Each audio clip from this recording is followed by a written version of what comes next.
지금까지 우리가 패스포트를 위한 설정 부분, 자, 패스포트를 위한 스트래티지 설정이라든가 아니면 여기 시리얼라이즈 유저, 디시리얼라이즈 유저 같은 이런 부분을 config라는 폴더 안으로 옮겨놨어요. 그래서 이 config라고 하는 폴더 안으로 옮겨놨고 이 모듈 파일을 읽어드릴 수 있다면 이 읽어드린 다음에 여기 이 모듈 파일 자체가 함수로 등록이 되어 있잖아요. 그러니까 이 함수를 한번 실행해주면 이 코드가 실행된다라고 하는 걸 알 수가 있습니다. 그러니까 결국에는 app.js로 가서요. 자, 여기 라우터라고 하는 거, 자, 요 부분이 있는데 이 라우터 부분에서 필요하면 자, 패스포트라고 하는 거를 자, 등록하거나 하는 과정을 자, 여기서 해줄 수가 있겠죠. 자, 패스포트가 초기화되고 나면 자, 여기다가 한번 넣어줄 수가 있겠네요. 그죠? 그래서 자, require라고 해서 ./config 그 다음에 passport라고 하는 모듈을 로딩을 한다라고 하면 var config passport 같은 변수를 만들고 할당할 수가 있겠죠. 그 다음에 자, config passport라고 하는 게 함수로 리턴이 된 거잖아요. 그러니까 이 함수를 소괄호를 이용해서 실행을 하고요. app 객체와 자, passport라고 하는 모듈 객체를 전달해 줄 수가 있습니다. 자, 그러면 어떻게 된 거예요? 여기 안에 passport라고 하는 거 안에 이 함수가 그대로 실행이 되는 게 되겠죠. 자, 그 다음에 우리 라우팅 함수가 있죠. 그래서 여기 밑에 있는 이 라우팅 함수들이 있는데 이 라우팅 함수도 마찬가지로 자, 별도의 파일로 분리시키고 싶은 거예요. 그래서 그거를 자, 라우트 폴더 안에 유저 패스포트라고 하는 모듈 파일을 만들어서 한번 분리를 시킬 겁니다. 그러면 분리를 시켰다라고 전제를 하면 var 유저 패스포트라고 하는 변수를 만들고 require.route라고 하는 폴더 안에 슬래시 유저 패스포트라고 하는 모듈이 있을 것이고 그러면 그게 함수로 마찬가지로 등록이 되어 있다면 유저 패스포트라고 하는 함수를 소괄호로 실행을 하는 거죠. 그 다음에 라우터와 패스포트 객체를 전달할 수 있다. 이렇게 됩니다. 유저 패스포트.js 파일에는 우리가 요 밑에 입력해놨던 이 부분을 전부 다 그쪽으로 옮겨주는 거죠. 그렇게 하면 이 기능이 바뀔 때는 이 파일만 수정을 하면 되게 됩니다. 자, 그러면 한번 만들어 볼까요? 라우트 폴더에다가 저기 파일 만들기라고 하고요. 여기에 유저 밑줄 긋고 passport.js 파일을 하나 만듭니다. 그리고 이 유저 패스포트라고 하는 거에는 자, 이제 그 안에다가 기능을 넣어 주시면 되겠죠. module.export 라고 하는 데다가 함수를 그대로 할당을 합니다. 펑션이라고 하고요. 자, 라우터 객체와 패스포트 모듈 객체를 전달해 주도록 만들어 주는 거죠. 그리고 이 안에다가 이제 아까 우리가 넣었던 app.js 파일 안에 들어가 있던 거를 이쪽으로 옮겨주는 겁니다. 일단 console.log라고 하고요. 자, 유저 패스포트 호출됨이라고 하는 로그를 하나 찍도록 하고요. 이 안에다가는 아까 app.js라고 하는 데서 회원가입과 로그인을 위한 라우팅 함수 등록해준 부분이 있는데 메인 파일에 있던 이 부분을 그대로 잘라서 자, 잘라서 이쪽으로 옮겨준다는 겁니다. 컨트롤 V 하시면 되겠죠. 자, 들여쓰기 좀 해줄까요? 저만큼 선택을 하고, 자, 이렇게 들여쓰기를 해줬습니다. 자, 그러면 이 안에서 이 라우터 객체를 이용해서 라우팅 함수들을 등록하는 게 되겠죠. 그렇죠? 자, 이런 형태로 옮겨줬습니다. 자, 지금 우리가 모듈화라고 하는 거는 우리가 한번 만들어 놨다라고 하면 그 만들어 놓은 거를 다른 모듈 파일로 분리시키는 역할을 하는 거죠. 그래서 분리시키는 역할을 하는 거니까 우리가 새로운 코드를 막 집어넣는 게 아니에요. 이 코드가 들어갈 위치를 기본적으로 이동하는 거고 위치 이동을 하면서 필요하다면 부분적으로 이제 수정을 하는 형태가 되겠죠. 그래서 여러분이 모듈이라고 하는 게 어떤 거고 어떻게 별도의 파일로 분리시킬 수 있냐, 그 다음에 분리된 파일을 어떻게 불러와서 자, 함수면 함수를 실행하고 또는 객체면 객체 안에 속성을 참조하고 이런 것들을 어떻게 할 수 있는지를 잘 이해하시는 게 중요해요. 그래서 우리가 이 모듈이라고 하는 거 지금 이렇게 해보는 게 잘 이해가 안 된다라고 하면 우리가 모듈 관련된 내용 같이 설명하는 챕터가 있죠. 그 챕터를 다시 한번 가서 반복해서 한번 이해를 해보시면 됩니다.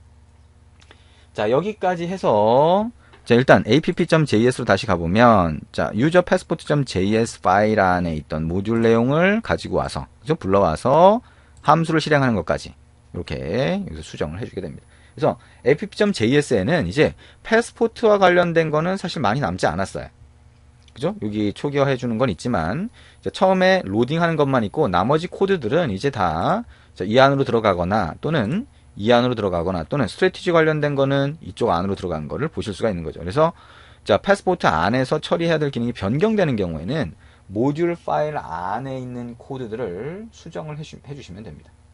자, 여기까지 해서 우리가 모듈화하는 과정, 자, 패스포트를 이용한 사용자 인증 기능과 회원가입 기능 등을 모듈화하는 과정 같이 한번 봤습니다.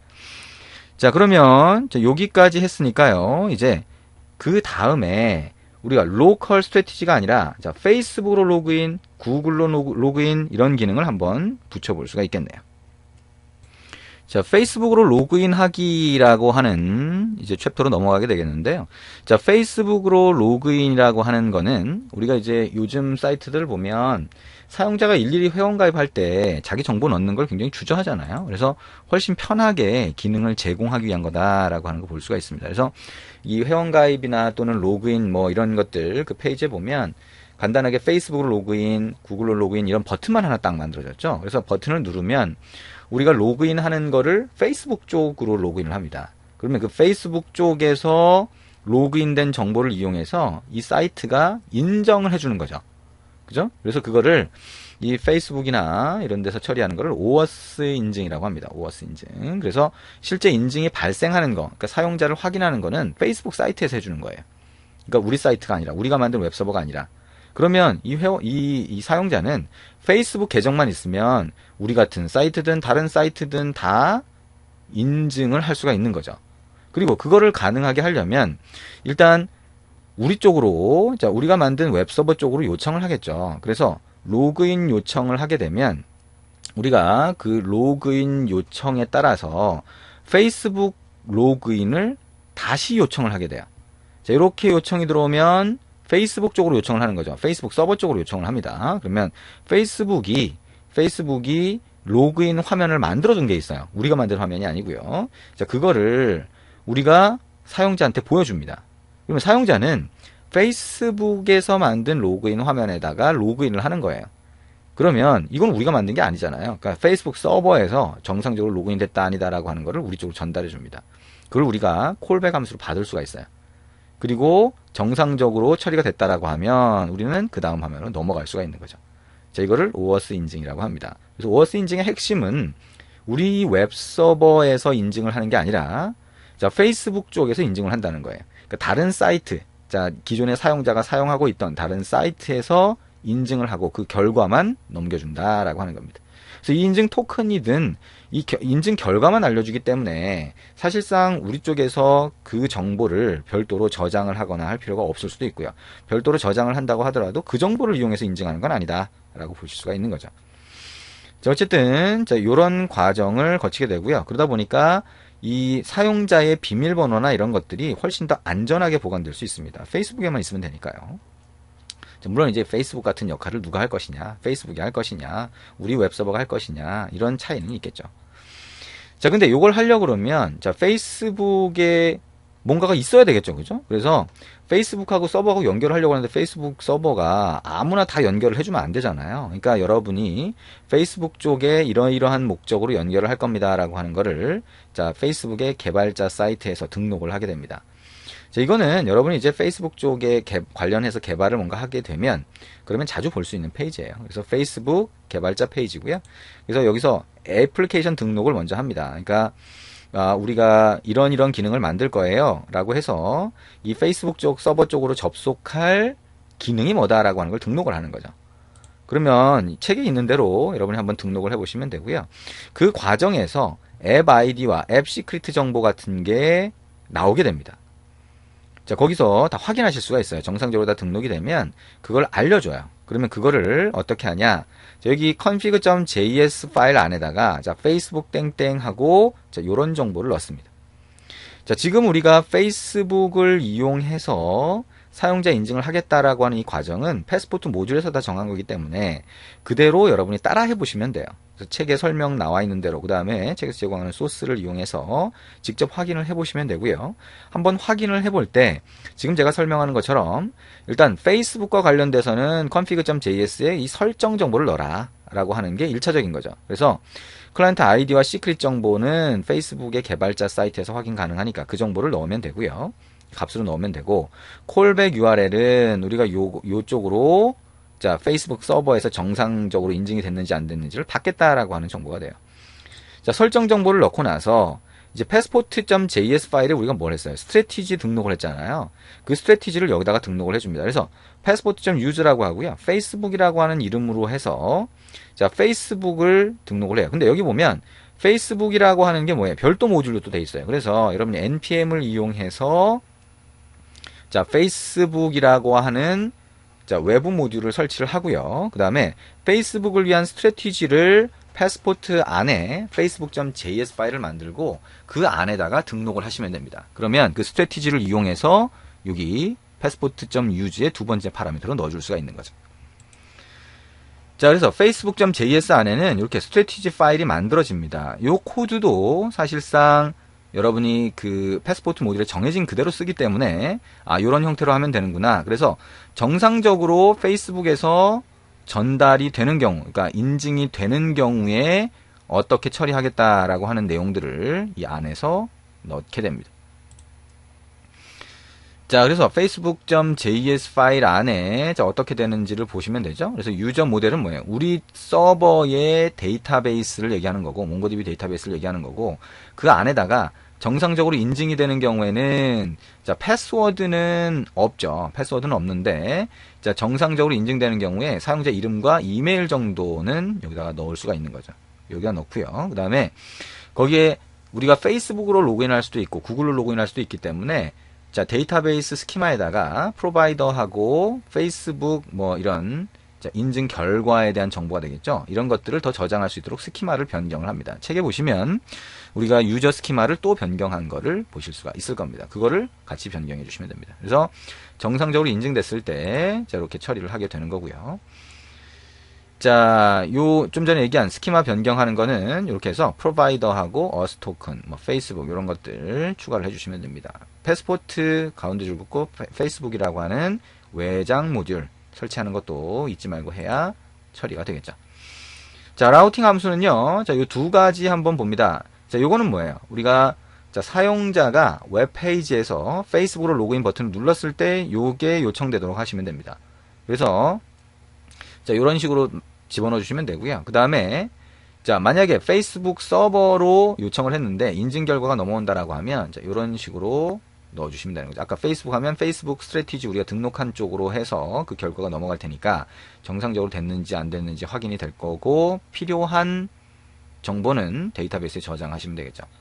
그 다음에 석세스일 경우에 프로필 페이지로 넘어가고요. 그렇지 않을 경우에는 홈 화면으로 넘어간다 라고 등록해 주시면 됩니다. 자, 이렇게 하면 자, 페이스북으로 로그인이라고 하는 이 버튼 하나 추가했을 때 이걸 누르면 자, 서버 쪽으로 요청을 하겠죠. 그 다음에 여기 뭐예요? 화면에 뜬 게 뭐죠? 페이스북 화면이 뜹니다. 그래서 페이스북으로 사용자가 로그인을 하면 우리 쪽으로 다시 넘어오게 됩니다. 자, 이게 페이스북으로 로그인을 만드는 기능이 됩니다. 제가 설명 위주로 진행을 했고요. 코드는 제가 얘기한 것처럼 사실상 바꿀 수 있는 여지가 많지 않아요. 그러니까 이 패스포트 모듈에서 이미 많은 것들을 만들어 놓고요. 이 페이스북으로 로그인인 경우에는 자, 화면, 자, 사용자가 보는 이 웹페이지에다가 버튼 하나 만들어 주세요. 이 버튼 클릭했을 때는 우리가 라우팅 함수 하나 등록하고 그쪽으로 요청하게 해주세요. 라우팅 함수 안에서는 패스포트 모듈 안에서 authenticate함수를 호출하는데 그 객체에다가 authenticaate 메소드 함수를 호출하는데 그때 페이스북이라고 하는 스트래티지를 사용하도록 해주세요. 그 페이스북이라는 스트래티지 안에서는 여러분이 자, 인증이 정상적으로 됐는지 안 됐는지를 확인할 수 있는데 페이스북을 통해서 근데 그 결과를 받게 되는데 필요하다면 데이터베이스에 그 사용자 정보를 추가로 더 저장을 하든지 이렇게 한 다음에 다시 필요한 정보를 이렇게 프로필이나 이거를 사용자한테 보여주시면 돼요. 자, 이런 과정으로 되어 있는 거예요. 그래서 여러분이 책에 나와 있는 그 다음에 제공되는 소스를 기준으로 해서 차근차근 따라가면서 한번 해보시면 됩니다. 자, 페이스북 같은 경우에 일단 개발자 사이트에서 등록하는 과정들이 있으니까요. 그것도 잘 따라서 해보시기 바랍니다. 자, 이렇게 해서 우리가 9장에서 패스포트 모듈, 자, 로컬 스트래티지를 이용해서 자, 로컬 DB에 정보를 저장하고 그 다음에 인증하는 과정을 중심으로 해서 같이 한번 봤습니다. 네. 그러면 이제 자, 패스포트를 이용해서 사용자 인증하는 부분 다 하게 된 건데요. 이 패스포트를 이용한 사용자 인증 부분은 여러분이 로그인이라고 하는 건 어디서든 다 사용을 하게 되겠죠. 웬만하면. 그래서 이 부분은 여러분이 여러 번 이렇게 반복해서 한번 보시는 게 필요합니다. 특히나 처음 우리가 진행했던 앞부분에서 진행했던 개념에 대한 이해, 이게 가장 중요합니다. 나머지는 코드가 거의 정해져 있기 때문에 개념에 대한 이해만 정확하게 하면 필요할 때 부분적으로 수정할 수가 있는 거죠. 자, 여기까지 해서 9장 마치도록 하겠습니다. 수고하셨습니다.